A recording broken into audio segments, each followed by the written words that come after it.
What's up, YouTube? Today we're going to be going over outside thirds and inside thirds, what they're really primarily responsible for. So we're going to go actually straight into a cover 3. Now, it doesn't matter what it may be: cover 3 sky, cover 3 cloud, cover 3 buzz, match, hard flat. I'm just going to stick with the basic cover 3 sky. So I wish I had Pat Sale with me to show you guys kind of what's going to be going on with this. Let's go into gun split close, see if they've got HB wheel. They should have it in this playbook, which they do. HB wheel is going to be a great example for this. I'm going to change this into a cover 3 hard flat instead. I'm just going to shade down, change it into cover 3 hard flat. So cover 3, what are the outside thirds responsible? Again, we're going to switch back over from painting. This is a continuation from we're not going to save this. So this is a continuation from the cover 2. So we're going to switch over to the paint and we're going to start drawing. So cover 3, what is cover 3? Cover 3 stands for 3. I'm going to control Z that. Cover 3 represents 3 deep zones. Now this isn't proportional whatsoever. This is just to give you guys a basic idea of what cover 3 is. So yeah, 3 deep zones. This is a cornerback right here. This is a safety of either a strong safety or a free safety, depending on what side the safety is playing the flats. And this is another cornerback. So you have 3 defensive backs, or 3 DBs out on the field, with the safety playing down in the flats. But we're going to ignore that for now. What is cover 3? What is its weakness? What is something that you got to watch out for? So I'm glad this has halfback wheel in it, because halfback wheel against a stock cover 3 is a one-play touchdown. So we're going to go ahead and run this, and then we're going to get into instant replay and show you guys what we are doing. So I'm going to go max protect real fast. I'm going to do QB contain just so we don't get shedded. Go ahead and snap the ball. The corner out should pull that outside third down, and you should have a bomb over the top for a touchdown. Now, Matt Ryan does not have the arm strength to make that throw, but if you guys are playing Mutt, it's going to be a one-play touchdown very easily. So we're going to go into instant replay and explain exactly what is going on and why this is working. So outside thirds in any kind of cover 3, what be cover 3 match, cover 3 buzz, cover 3 sky, they're going to have some match principle behind it. Now that's not 100% true against all plays, but if this was to be Pat Sale, we all know Pat Sale. For example, Julio Jones, if this was gun bunch, Julio Jones is going to be running that post route. We all know that. He's going to be the lone receiver running post. He'll be running up and in. But that post route's going to be a little bit shorter, and it's going to force this cover 3 to match with him and follow him across. So that's one thing you got to be careful with in a cover 3 and any kind of outside third. Even if you manually put them out there, they will still have that match principle behind it unless you play the sticks.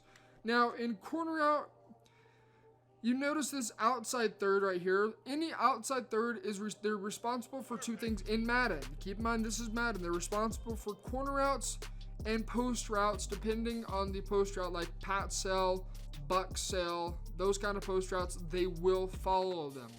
They will also drop down and play a corner route, and in turn, you notice Julio Jones is wide open for a pass lead to the outside, one-play touchdown. Now, again, Matt Ryan doesn't have the arm strength to make that, but you can see it would work if we had the firepower to do so. So keep that in mind. This is kind of how outside thirds work. Their primary responsibility is to play any kind of deep corner out. Like if you guys are going against corner strike, we'll go back into paint. We're going to try to set up a little bit of a gun bunch right here. So let's just say we got offensive line. We got our 5 offensive linemen right here. And then we've got, I'm going to switch over, go to a little bit bigger of a size. And we've got our tight end. This is really bad drawing. Wide receiver, slot receiver, wide receiver, wide receiver, quarterback, running back. Running back's just gonna be a circle. So in Buck's Sale, we've got this guy running up and in. That's a really bad post route. Up and in. This guy's gonna be running a C route. That's a really bad C route. And then this guy's going to be running a vertical route, a little bit of a fade route, and then your tight end's going to be running a flat route. This is how it works. And then your running back will be, I believe it's a check and first off, your running back's not on that side. We're going to erase that real fast. It's going to be right here. And he's like, I believe he's on a check and release if I remember right. So he's just going to go up. He's going to check, release, and do a little curl, hitch route, whatever you want to call it. And so in an outside third, This guy is actually going to, this outside, if there's an outside third, say there's an outside third right here, outside third right here, ignore all the other drawing, then out and inside third right here. This outside third is now going to match this post route and follow him across the field. This outside third right here, this little C route, which is considered a corner route, is now going to play down and inside. Now, if this was just a simple, like a little vertical route, you can sometimes get away with pass leading it to the outside and beat this outside third over the top. Not as good this year. Last year, that was a one-play touchdown against the cover 3. But you've got this inside third right here. Now, we have to be really careful. I'm going to make a new file real fast. We're not going to save this either. We have to be careful because in a cover 3, this is the tender spot right here, right up the seams. And when we get into inside and outside quarters, we'll explain how those really take care of that pretty darn good. But in any, if you have a cover 3, if somebody was to, let's just say, throw a vertical, it's going to get open right here. It could get open right there, all between these inside and outside thirds. That's how you attack a cover 3 very easily. Now, say they had a corner out, like if we go back into that gun bunch example. Now, I know this is a lot of drawing. Hopefully this can make a little sense. I'm going to try to get some clips in this video as well, just so you can get some visual representations of this. Hopefully we can get away with it. But let's go back and draw gun bunch. Everybody's favorite formation. Tight end, slot receiver, wide receiver right there. So let's just say we're going to go into corner strike. This is a very famous setup of how everybody sets it up. They're going to have this guy on a regular corner route, and then this guy is going to be on a streak. Now this streak, what he's supposed to do is just clear this outside third right here. This is what he is going to be clearing and allowing this guy to get wide open. In a later video, we'll cover how you can stop that. But what's going to happen is if they streak this guy, if they streak him specifically, they're trying to clear it out. But what is going to happen instead that cover 3, that outside third is going to chase this corner out here and let this streak pass by for the most part. What's going to happen is he's going to chase this corner out just for a bit, but then back off and try to attempt to make up the ground for this streak going right down the seams. Again, we were talking about the seam being the tender spot of the field. He's not going necessarily in the seam in a gun bunch, but he's going towards the outside third. This outside third is going to drop back, play this vertical, but he's going to be late. So we're going to go back into AHB will. This time I'm going to make sure I streak the right person. We're going to make a gun bunch. Why can't I not motion? I should be able to motion. No, take that back. We're going to motion over Tevin Coleman and create a gun bunch on this side of the field. So here's what we're going to do. We're going to set something. We're going to kind of do this, trying to mimic a gun bunch a little bit right here. Nothing too fancy, but we're going to go ahead and play the ball. I'm going to put Julio Jones on the little drag and block Devontae Freeman and put these guys back in a team. So right here, watch RB. You can see RB, if you have the throw power, he's able to clear that outside third. Now, gun bunch again is going to play different than gun split close. It's going to play a lot different if I'm being honest. But right here, you notice he clears the outside third. So the outside third for this example is respecting that streak. Sometimes they will bite down too aggressively on that corner. Let's just go ahead and shade it underneath real fast. Change this to cover 3 R flat. Hopefully we can get a little bit better of a representation right here. Occasionally the outside third will give that up. Like that's a little bit better of a representation. He still plays it, but again, he respects the vertical route. That's not going to happen every single time. This is just practice mode being practice mode, not wanting to cooperate when I want it to. But for the most part, he will generally give up that streak until it's a little too late. Then he's going to have to make up ground for it. So hopefully that makes a little sense. If you fade it, it's even going to help pull that outside third a lot more aggressively. Let's just go see. Maybe I'm trying my best to get that outside third. I'll shade underneath, press. See if we can't get that outside third to bite down a little bit. There we go. There we go. You can see right there, one play touchdown if they make a big mistake. That's in the example where an outside third will give up that streak for over the top if they press and shade underneath. The outside third every single time will play a corner out primarily unless you do not do any kind of shading towards it or pressing towards it. That's kind of how an outside third works. Outside thirds play the corner outs very aggressively, especially if there's no vertical threat on that side of the field. You can almost always click on and make a user pick. Let's see if I can actually do that right here. We're going to go ahead and shade underneath.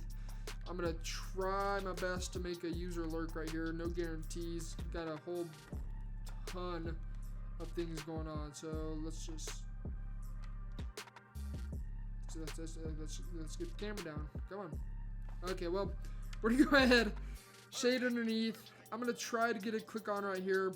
Do my absolute best. Snap the ball. I'm going to throw a... That's not a very good representation. But if they're to bullet pass and you're able to click on, you're able to make a play, and we're almost able to take this to the house. But again, outside thirds, we're going to switch back to the painting example. We'll almost always play the corner out extremely aggressive. So we're going to do new again. Go back into an outside third. This is an outside third. This is an inside. This outside. Ignore this outside. This outside isn't what we're primarily thinking of right now. Going back to that example, we have halfback wheel, running back, quarterback, running back. I know this isn't how it normally looks like, but this is how it's going to make sense for me. So then 5 linemen, wide receiver, or generally tight end, wide receiver right here. This is kind of what split close looks like. This guy runs up and in. This guy runs up and out. This guy runs a post route. This is like a table route, really bad table route. This guy runs a little wheel route to the sideline. I believe that's how it looks like.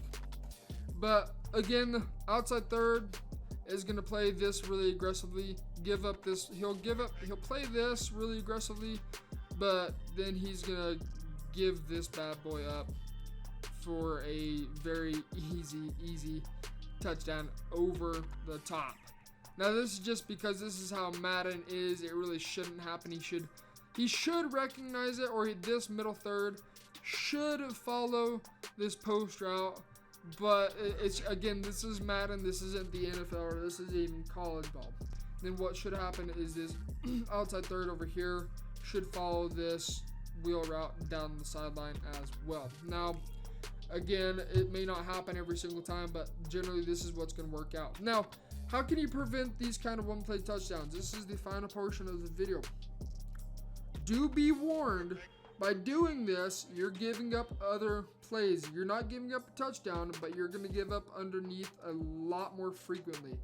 To prevent, there's 2 ways you can prevent it. In the previous video, we talked about deep halves, which if you double tap Y, X and B can both be put into deep half. So we're going to deep half both these guys.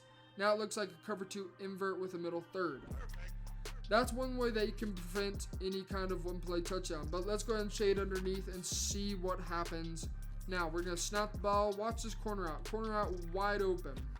Dot. Very easy. Let's go ahead, play the sticks. This is also the other way that you can prevent one-play touchdown. So play the sticks, gets rid of any kind of man or match principle in any cover 3, cover 4 quarters, cover 4 palms. Gets rid of that altogether. So we're going to go ahead and shade underneath. Snap the ball. Watch the corner route. Open. That's just a really terrible throw, but the corner route is much more open that time. So by doing those 2 things, again, you can get rid of one-play touchdowns, but you're going to give up a lot more other stuff as well. For outside thirds, personally, I hate playing cover 3. There's just way too many ways it can be bombed over the top. So far this year, I feel like cover 2, there's a reason that all the pros are running a cover 2 out of the 3-3-5, because deep halves, for the most part, are pretty hard to just bomb over the top, unless of course you have just a fast wide receiver. So I prefer cover 2, as well as feel like most other players out there that are somewhat competitive prefer cover 2. So cover 3, I would say for the most part, avoid it. It's not that good of a defense to run unless you're really, really comfortable with mixing in inside quarters, outside quarters, and as well as inside and outside thirds. So that is going to be the most simple way I can explain cover 3. Again, I'm going to try to include some clips with whether it be buck sell, pat sell, and corner strike as well, so you guys can see that. So that's going to take care of this video. If I do have some clips, it's going to be after this little outro. But until next time, this has been T Meister.